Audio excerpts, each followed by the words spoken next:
নবী রাসূলদের মধ্যে সর্বশ্রেষ্ঠ এবং সর্বশেষ নবী সাল্লাল্লাহু আলাইহি ওয়াসাল্লামের জীবনে যে সকল অলৌকিক ঘটনা ঘটেছিল তন্মধ্যে মিরাজের ঘটনাটা ছিল অন্যতম।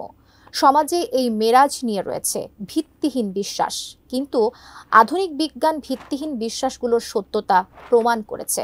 বিস্তারিত থাকছে জান্নাতুন নাহার জেরির রিপোর্টে।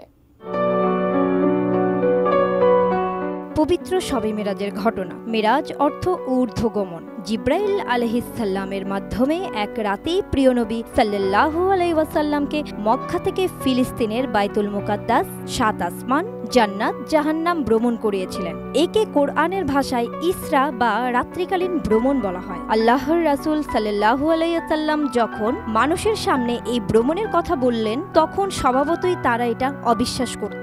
অনেক মুসলিমও এই ঘটনা শুনে দ্বিধাদ্বন্দ্বে পড়ে যায়। পরবর্তী যুগে বৈজ্ঞানিকদের মধ্যে মুহাম্মদ সাল্লাল্লাহু আলাইহি সাল্লামের সশরীরে মেরাজ গমনের ঘটনা নিয়ে আলোড়ন চলতে থাকে।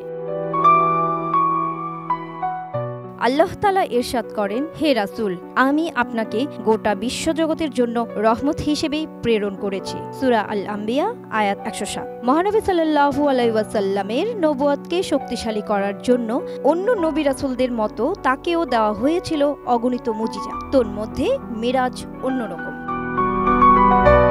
আপনি কি হার্টের সমস্যা নিয়ে দুশ্চিন্তাগ্রস্ত? স্বল্প খরচে হার্টকে ভালো রাখার সহজ উপায় মাতৃভূমি হার্ট কেয়ারে। কিন্তু আধুনিক গতিবিজ্ঞানের সূত্র ধরেই আর্থার ক্লার্ক বলেন, পৃথিবী হতে কোনো বস্তুর দূরত্ব যতই বাড়ে ততই তার ওজন কমে। পৃথিবী হতে মুক্তি পাওয়া যায় যদি ঘন্টায় ২৫,০০০ মাইল বেগে ঊর্ধ্বালোকে ছোটা হয়, যেটা সম্প্রতি বিজ্ঞান প্রমাণ করেছে। একেই বলে মুক্তিগতি বা এসকেপ ভেলোসিটি। পৃথিবীর মধ্যাকর্ষণ শক্তির দোহাই দিয়ে অনেকে নবীর মিরাজকে অস্বীকার করেন, কিন্তু মহান আল্লাহর ক্ষমতা, সৃষ্টির বিশালতা ও বৈচিত্র্যতা সম্পর্কে অজ্ঞতা এবং বিজ্ঞান সম্পর্কে সম্যক ধারণা না থাকার কারণে এরূপ যুক্তির অবতারণা করা হয়। মহান রব বলেন, তোমাদের যদি সাধ্য থাকে তবে তোমরা আকাশের সীমা অতিক্রম করো। সূরা আর রহমান আয়াত ৩৪।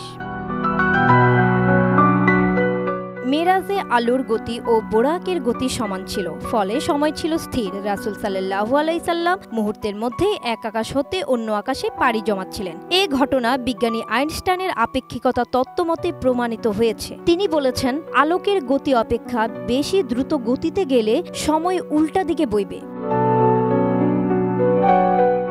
অর্থাৎ এর ফলেই মানুষের চাঁদে যাওয়া সম্ভব হয়েছে, মঙ্গলে যাওয়ার চেষ্টা চলছে। এসব বিষয়াদি প্রমাণ করছে মেরাজ অবাস্তব কোনো যাত্রা বা ঘটনা ছিল না। জান্নাতুন নাহার জেরি, ATN নিউজ।